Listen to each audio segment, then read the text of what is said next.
एक ऐसे Buddhist monk जिनका शरीर मेडिटेशन करते करते बहुत छोटा सा बचा, पूरा का पूरा शरीर हवा में घुल गया। और एक ऐसा शहर जिसे किसी ने न देखा, लेकिन फिर भी उसे पृथ्वी पर ऐसे स्वर्ग देखा जाता है। लेकिन सबसे बड़ी दिक्कत की बात यही है कि उसको आज तक किसी भी एक नॉर्मल इंसान ने देखा ही नहीं है। तो ज़्यादा कंफ्यूज मत हो, आज हम लोग चलने वाले हैं हिमालय की ऊंचाइयों में और ढूंढने वाले एक ऐसा शहर जो कि नॉर्मल इंसान तो छोड़ ही दो, बड़ी से बड़ी सीक्रेट सोसाइटी तक नहीं ढूंढ पाई।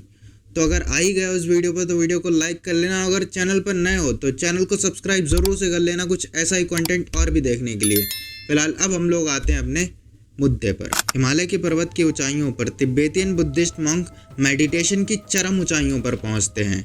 ऐसे ही एक मॉन्क थे जिनका नाम था लामा थपसर। इन्होंने अपने शरीर को दुर्लभ आध्यात्मिक अवस्था में बैठा के रखा मेडिटेशन के लिए, और इस अवस्था को टुकड़म अवस्था कहा जाता है।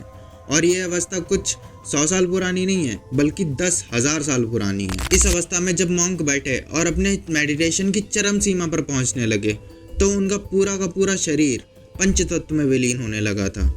आप इस फोटो में देख सकते हैं कि उनका शरीर कितना छोटा रह गया है। और अगर आप सोच रहे हैं कि इनकी मृत्यु हो गई है तो ऐसा बिल्कुल भी नहीं है, यह जिंदा है और अपने इसी शरीर में मेडिटेट कर रहे हैं। अब आपके मन में आ रहा होगा कि जो भी इंसान इस अवस्था में मेडिटेट करता होगा उसकी तो बॉडी पूरी तरीके से एक टाइम पर गायब हो जाती होगी।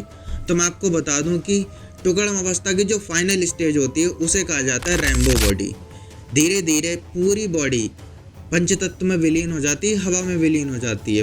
बचती है तो सिर्फ और सिर्फ आत्मा, और उस आत्मा में से 7 रंगों का एक रेनबो निकलता है। और जब कोई इंसान इस अवस्था को पार कर लेता है तो जो उसकी आत्मा बचती है वो जाती है एक ऐसी जगह पर जिसका नाम है द लैंड ऑफ इमोर्टल्स। और अब हम लोग आ जाते हैं उस टॉपिक पर जिस टॉपिक के लिए आप लोग यह वीडियो देखने के लिए आए थे। हिमालय के ऊपर बसे इस शहर को लोग संबाला, शांग्रीला और सिद्ध आश्रम के नाम से जानते हैं। और जो सबसे ज़्यादा फेमस है इनका नाम वो है ज्ञानगंज। और जब हम लोग इतने सारे नाम ले ही रहे हैं इस जगह के, तो चलो हम लोग मॉडर्न लोगों के नाम को भी जान ही लेते हैं, क्योंकि भाई अगर नहीं बोलेंगे तो जाहिर सी बात है कहीं उनको ना बुरा लग जाए। तो ज़्यादा जो इंग्लिश बोलने वाले लोग हैं वो लोग इस जगह को बोलते हैं द लैंड ऑफ इमोर्टल्स। कल्कि अवतार की भविष्यवाणी में भी इसी शहर का जिक्र किया गया है। ऐसा माना जाता है कि भगवान कल्कि के गुरु इसी शहर में रहते हैं और उनके जन्म की प्रतीक्षा कर रहे हैं। यहाँ सिर्फ वही व्यक्ति पहुँच सकता है जिसने योग और सभी धार्मिक कर्म करके अपनी सभी इंद्रियों को जागृत कर लिया हो। और अगर आप ऐसा सोच रहे हो ना कि आप उस शहर को ढूंढ लोगे, तो फिर ये ढूंढने वाले सपने से बाहर आ जाओ भैया, क्योंकि उस शहर को ढूंढना पॉसिबल है ही नहीं। उस शहर में सिर्फ वही व्यक्ति जा सकता है जिसने ज्ञान और आध्यात्म की सारी सीमाएं पार कर ली हों, उसका मन बिल्कुल साफ हो और इस दुनिया के सारे बंधनों से वह मुक्त हो गया हो। कुछ लोग ज्ञानगंज को पृथ्वी पर ऐसे स्वर्ग देखते हैं, तो कुछ का मानना है कि ऐसा कोई शहर एग्जिस्ट ही नहीं करता। माना जाता है कि यहाँ पर जो लोग रहते हैं वो अपने आध्यात्म की शक्ति से कोई भी रूप रख के किसी भी जगह किसी भी समय में ट्रैवल कर सकते हैं। संभाला एक ऐसी जगह है जिसे ना सिर्फ सनातन धर्म बल्कि तिब्बतन बुद्धिज्म, चाइनीज़ और भी कई सारे धर्मों में मान्यता दी गई है। और इस जगह के इतने सारे नाम हैं कि इस जगह को द लैंड ऑफ 1000 नेम्स भी कहा जाता है।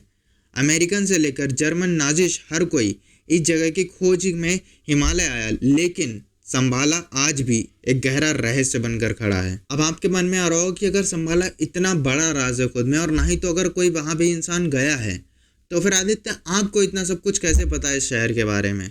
तो मैं आपको बता दूं कि हमारे हिंदू धर्म के वेद पुराणों में इस शहर का जिक्र पहले से ही दे रखा है। और इस जगह के बारे में सबसे पहले स्वामी विशुद्धानंद परमहंस जी ने बताया था। उन्होंने सार्वजनिक रूप से इस जगह के बारे में ज्ञान दिया था, और उन्होंने ही यह भी बताया था कि किस तरह से इस जगह का जिक्र हमारे वेदों और पुराणों में किया गया है। वैसे आपको क्या लगता है कि ज्ञानगंज सच में एग्जिस्ट करता है या फिर नहीं? मुझे कमेंट सेक्शन में ज़रूर बताना। और अगर वीडियो अच्छी लगी हो तो वीडियो को लाइक करना, शेयर करना अपने दोस्तों के साथ में।